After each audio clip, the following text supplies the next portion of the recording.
Shalom anak-anak semua. Jadi kembali lagi kita di Chapel Siswa di hari Senin ini ya.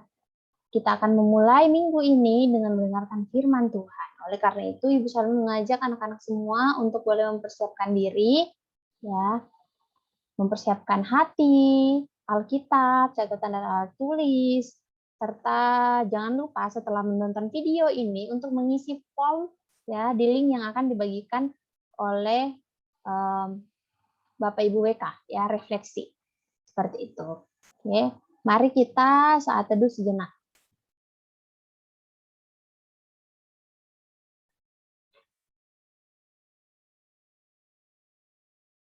Amin. Baik anak-anak, kita akan memulai ibadah kita. Saya mengajak anak-anak semua untuk boleh menyanyikan lagu Kasih Karuniamu.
Baik, anak-anak ya. Sekarang kita akan sama untuk membaca firman Tuhan.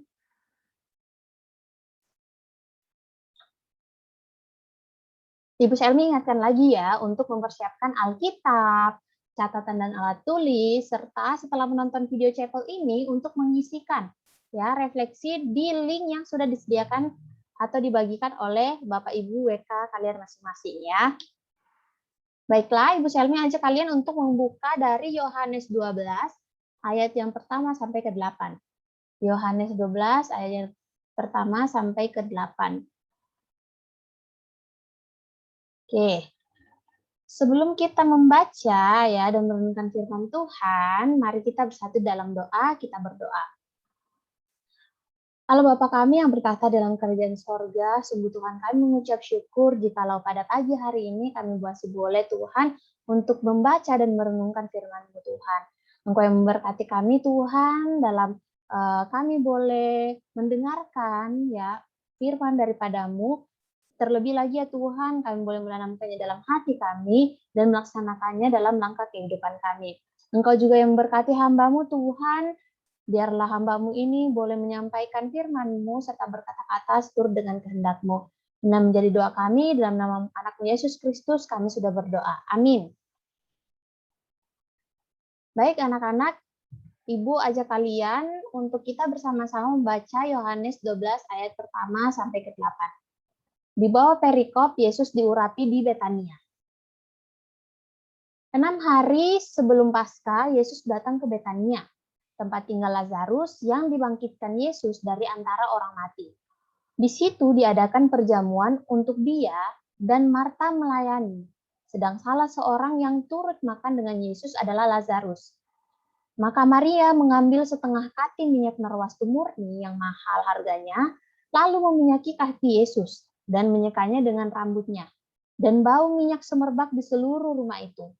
Tetapi Yudas Iskariot, seorang dari murid-murid Yesus, yang akan segera menyerahkan dia berkata, "Mengapa minyak narwastu ini tidak dijual 300 dinar dan uangnya diberikan kepada orang-orang miskin?" Hal itu dikatakannya bukan karena ia memperhatikan nasib orang-orang miskin, melainkan karena ia adalah seorang pencuri. Ia sering mengambil uang yang disimpan dalam kas yang dipegangnya. Maka kata Yesus, biarlah dia melakukan hal ini mengingat hari penguburanku. Karena orang-orang miskin selalu ada pada kamu, tetapi aku tidak akan selalu ada pada kamu. Amin firman Tuhan.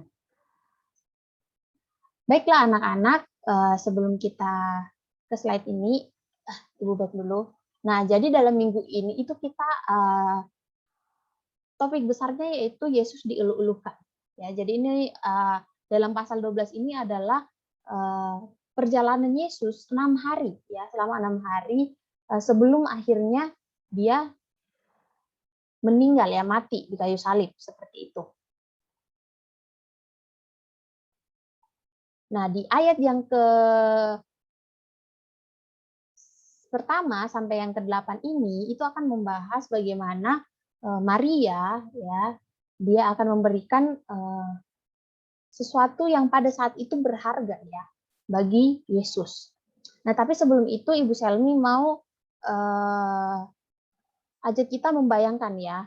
Jadi biasanya di Natal, Tahun Baru, atau misalnya acara-acara besar lainnya ya, seperti kemerdekaan, biasanya akan ada namanya pesta kembang api ya, pesta kembang api. Nah, di mana kalau misalnya diadakan pesta kembang api, itu pasti akan memakan ya biaya yang sangat banyak ya, bisa sampai ratusan juta atau bahkan lebih seperti itu. Nah, hal ini ya dianggap oleh kebanyakan orang itu sebanding dengan pertunjukan serta manfaat ya, karena ribuan orang itu akan menyaksikan seperti itu, karena ribuan orang akan menyaksikan. Nah, tapi ya ini kamu bayangkan, tapi apa jadinya kalau misalnya si penyelenggara yang akan melaksanakan pesta kembang api ini tahu kalau yang mau lihat kembang apinya itu cuma satu orang. Pasti dia berpikir, ah rugilah, masa yang nonton cuma satu orang, tapi kita keluarkan uang jutaan rupiah bahkan lebih ya untuk kembang api seperti itu. Kecuali ya orang itu tuh orang-orang yang sangat-sangat spesial atau sangat penting seperti misalnya presiden ya. Nah, di dalam kisah kita hari ini ya ada satu orang yang memberikan sesuatu yang berharga miliknya kepada satu orang lainnya ya. Seperti itu. Yaitu Maria. Nah, itu yang akan kita renungkan bersama-sama di pagi hari ini. Oke. Nah, jadi anak-anak, Yesus ya seperti yang diberitakan di firman di dalam Alkitab, Yesus datang ke dunia itu untuk menyelamatkan umatnya, ya, menyelamatkan kita ya, dari dosa, ya dari kematiannya kita. Seperti itu. Nah, di dalam Alkitab versi ESV ya, dikatakan di awal pasal 12 itu dimulai dengan kata karena itu atau therefore ya. Karena itu 6 hari sebelum Paskah Yesus datang ke Betania. Nah, jadi ini adalah 6 hari terakhir ya, 6 hari terakhir sebelum Yesus mati. Nah, mulai dari pasal 12 ayat yang pertama sampai dengan akhir dari Injil Yohanes ini menceritakan 6 hari terakhir daripada hidup Yesus Kristus. Seperti itu. Nah, dari peta ini kita bisa lihat bahwa Betania ini letaknya tidak terlalu jauh ya dari Yerusalem, dikatakan bahwa itu kurang lebih sekitar 3 km ya dari Yerusalem, di mana ya nantinya Yesus akan dihakimi seperti itu.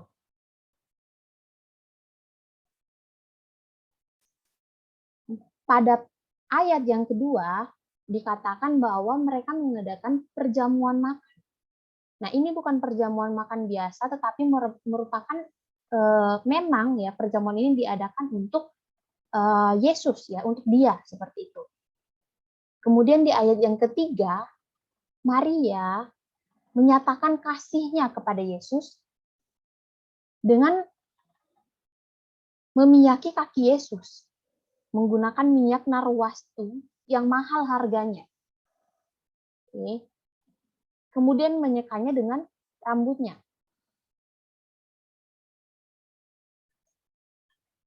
Lanjut di ayat yang keempat, ya. Nah, di sini kita bisa melihat kegelapan hati daripada Yudas, ya. Tetapi Yudas Iskariot, seorang dari murid Yesus, yang akan segera menyerahkan dia berkata, "Mengapa minyak narwastu itu tidak dijual 300 dinar dan uangnya diberikan kepada orang-orang miskin?" Itu perkataan Yudas, ya. Nah, jadi perkataan dari Yudas ini, apa yang dikatakan itu tuh sebenarnya kebalikan ya. Kebalikan dari yang sebenarnya. Dan ini juga berkebalikan dengan apa yang dilakukan oleh Maria. Kita melihat Maria ya dengan minyak narwastu yang mahal ini, dia menuangkannya. Menuangkan wewangian ini atau parfum ya, minyak narwastu ini di kaki Yesus, pada kaki Yesus.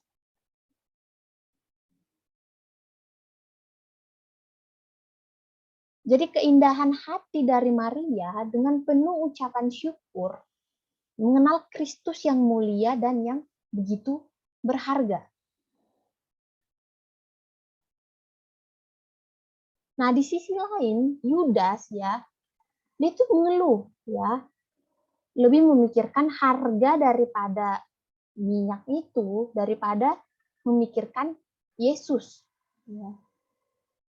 Jadi perkataan Yudas ini ya itu bukan karena dia dengan sungguh ya dengan tulus mencintai orang-orang miskin, tetapi karena keserakahan ya, keserakahan yang ada di dalam dirinya. Jadi Yudas ini sebenarnya penuh dengan kepalsuan ya.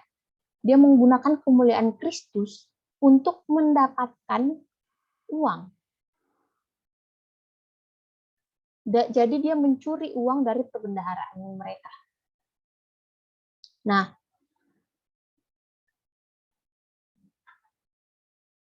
orang-orang seperti Yudas ini ya itu mengambil uang tanpa memperdulikan apapun ya, dan akan sangat sulit ya memahami ajaran dari Yesus.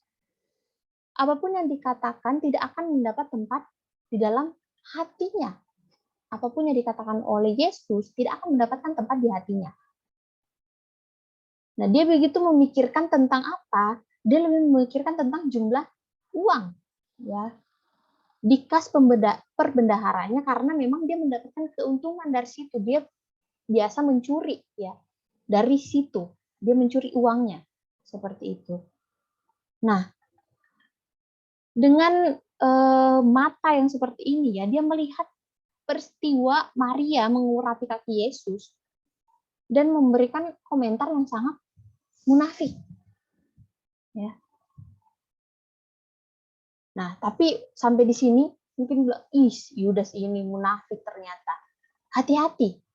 Jangan sampai, atau jangan-jangan ternyata kita ini sama sebenarnya seperti Yudas. Ya. Terkadang kita juga itu seperti Yudas. Kita mencuri kemuliaan Kristus untuk mendapatkan keuntungan pribadi. Ya. Kita mencuri kemuliaan Kristus untuk bisa mendapatkan pujian. Kita mencuri kemuliaan Kristus untuk mendapatkan uang, kita mencuri untuk kemuliaan Kristus untuk mendapatkan posisi atau jabatan dan lain sebagainya. Mari kita lihat diri kita masing-masing. Kita mungkin melihat Yudas bahwa dia adalah orang munafik. Apakah kita? Jangan-jangan kita tidak jauh beda dengan Yudas. Nah, di dalam ayatnya yang ke-7 sampai yang ke-8, di situ ada dua hal yang bisa kita renungkan bersama-sama, ya, khususnya dari perkataan Tuhan Yesus. Dikatakan di situ, biarlah dia, kalimat terakhirnya, karena aku tidak selalu ada pada kamu. Oke. Nah, jadi Yesus di sini itu ingin berkata kepada Yudas, kamu sebenarnya tidak mengerti apa yang dikerjakan oleh Maria. Ya. Yudas itu tidak mengerti bahwa betapa berharganya, ya, bernilainya waktu Yesus yang tinggal sebentar lagi. Jadi Yesus menegaskan bahwa Yudas tidak sungguh-sungguh mengenal Yesus.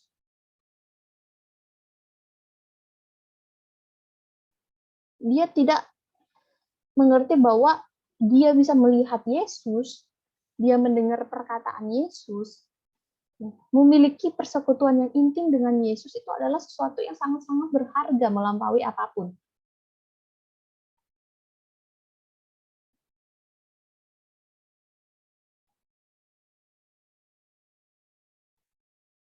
Tapi Maria,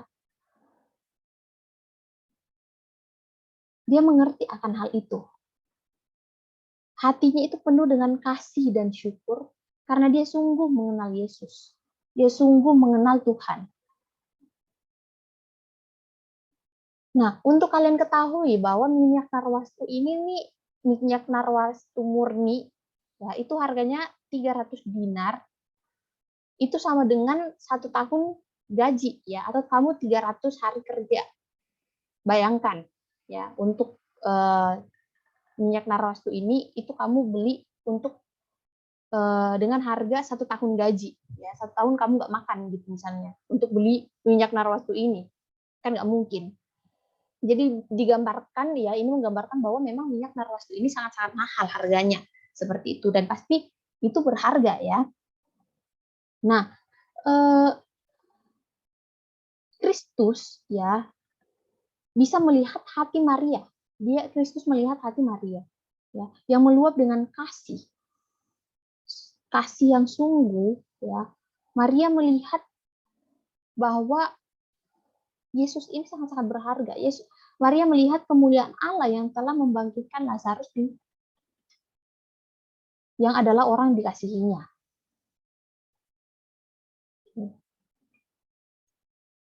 Nah, kita juga, ya, orang-orang percaya, kita harus mempunyai hati yang serius dalam memberikan persembahan kepada Tuhan.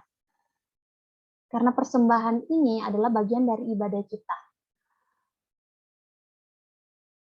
Ketika kita memberikan persembahan, Tuhan melihat hati kita. Apakah kita mengerti bahwa Kristus adalah yang begitu berharga? Dia melihat hati kita bahwa apakah benar Kristus ini yang begitu berharga dalam diri kita. Di sini kita diajak bahwa kita harus belajar seperti Maria, yang mempersembahkan yang terbaik yang ada padanya bagi Tuhan. Nah, anak-anak ketika anak-anak ibadah seperti itu, misalnya Sunday School, ya ibadah hari Minggu ataupun ibadah di sekolah, ya, apakah anak-anak sungguh memiliki hati yang demikian, yang sama seperti Maria, ya, hati yang sungguh-sungguh menyadari bahwa Tuhan itu begitu berharga daripada apapun. Atau jangan-jangan saat ibadah pun kita justru memikirkan hal yang lain, kita mementingkan hal yang lain, kita memikirkan gadgetnya kita memikirkan gamesnya kita memikirkan medsosnya kita, dan lain sebagainya.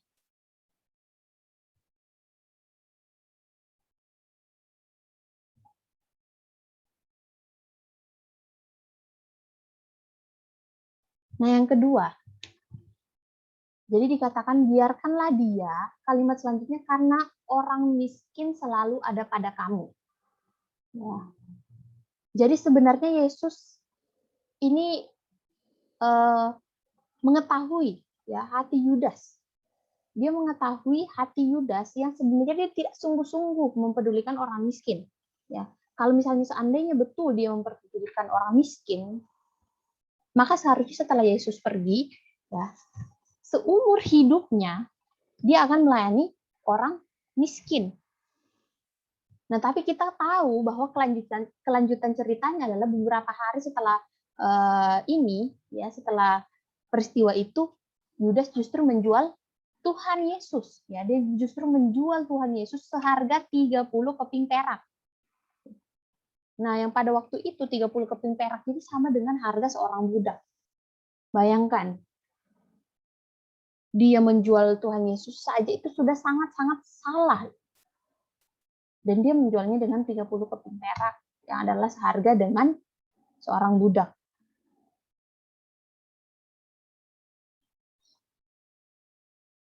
Nah, Maria tahu bahwa Yesus itu banyak mendapatkan penghormatan tertinggi.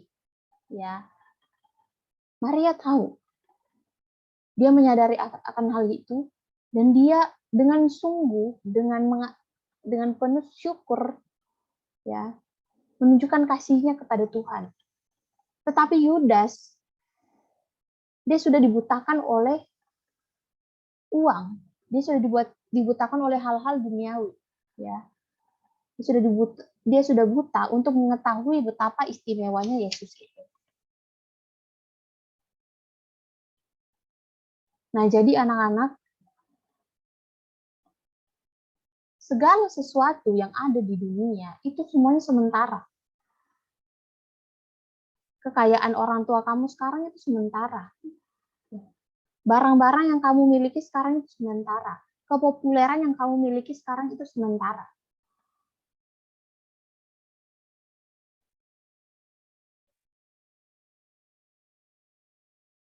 Nah, seperti dikatakan di Timotius 6 ayat 7 sampai 10.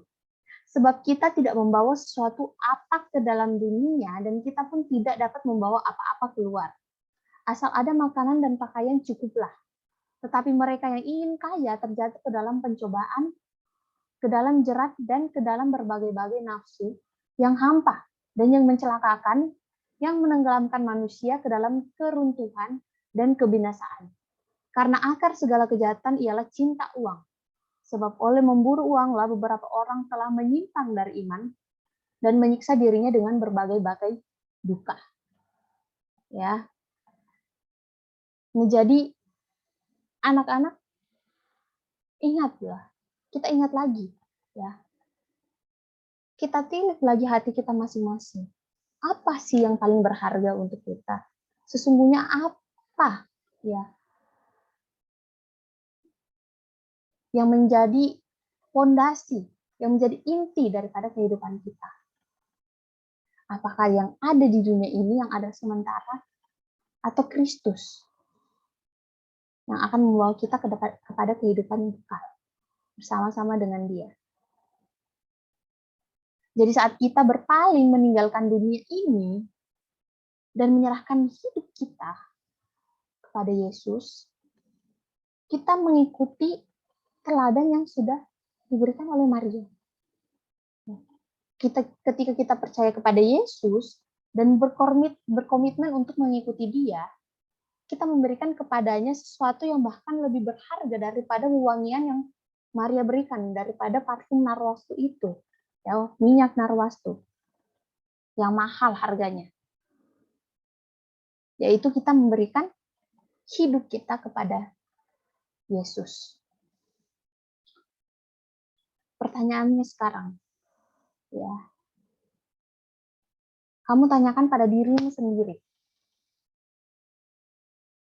Sungguh-sungguh kamu tanyakan pada dirimu sendiri, apakah saya sudah memberikan yang terbaik kepada Yesus?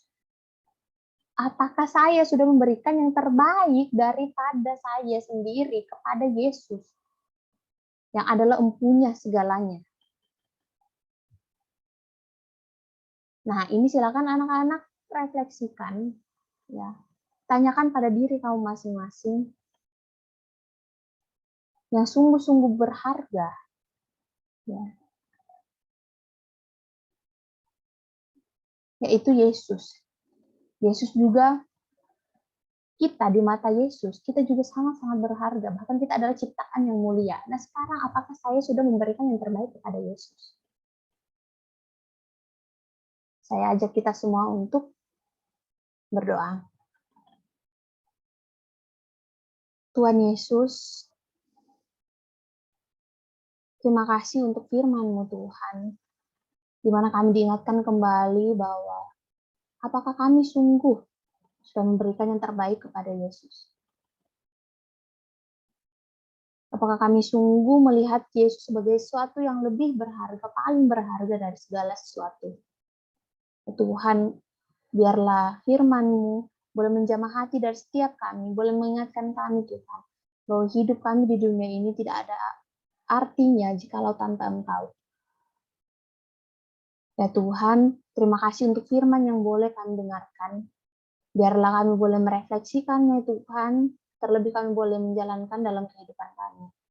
Terima kasih Tuhan untuk waktu kami boleh membaca dan merenungkan firman-Mu.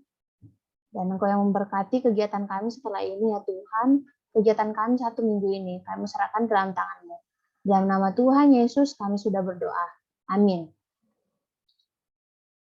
Baik anak-anak, demikian chapel kita pada pagi hari ini. Tuhan Yesus memberkati. Shalom.